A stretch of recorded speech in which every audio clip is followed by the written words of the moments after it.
आइए इस खास चर्चा में एक ऐसे महान योद्धा की बात करें जिनका जीवन एक दर्दनाक ऐतिहासिक त्रासदी बन गया। सोचिए, क्या रणभूमि में दिखाई गई एक छोटी सी दया पूरे भारत का भविष्य हमेशा के लिए बदल सकती है।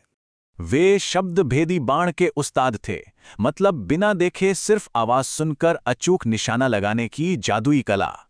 सिर्फ 11 साल में गद्दी संभाली और निहत्ते ही एक शेर को मार गिराया। उनकी शारीरिक ताकत सचमुच बेजोड़ थी। पूरी सत्ता हाथ में आते ही उन्होंने तूफानी रफ्तार से पूरे उत्तर भारत में अपने विशाल साम्राज्य का झंडा फहराया। खैर, इस कामयाबी के साथ आंतरिक कलह भी बढ़ी, खासकर उनके चचेरे भाई जयचंद के साथ बेहद गहरी राजनीतिक दुश्मनी। ये दुश्मनी तब भड़क उठी जब लोक कथाओं के अनुसार उन्होंने साहसपूर्वक जयचंद की बेटी संयोगिता से भागकर विवाह कर लिया। उधर मोहम्मद गोरी सिर्फ लूटपाट नहीं बल्कि स्थायी साम्राज्य चाहता था। उसने भटिंडा पर कब्जा कर सीधे चुनौती दे डाली। तराइन में दो बिल्कुल अलग रणनीतियां टकराईं। एक तरफ विशाल राजपूत हाथी तो दूसरी तरफ गोरी के तेज घुड़सवार तीरंदाज।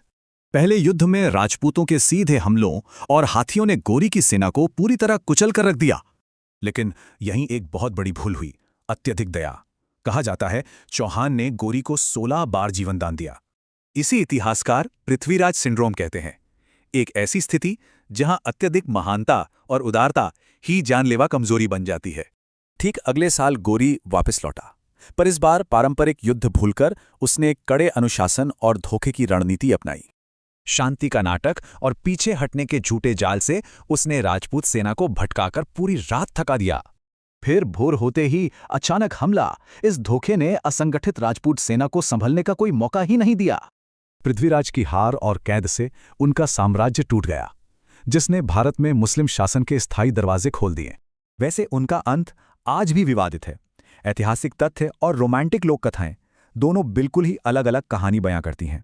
मशहूर महाकाव्यों की माने तो अंधे होने के बावजूद पृथ्वीराज ने अपने शब्द भेदी बाण से गोरी को मार गिराया। लेकिन इतिहासकार बताते हैं कि ये कविताएं सदियों बाद लिखी गईं। असल में गोरी की मौत 1206 में हुई थी। तो अंत में सवाल है, क्या महान सम्मान की गाथा रणनीतिक भूल की भारी ऐतिहासिक कीमत को मिटा सकती है?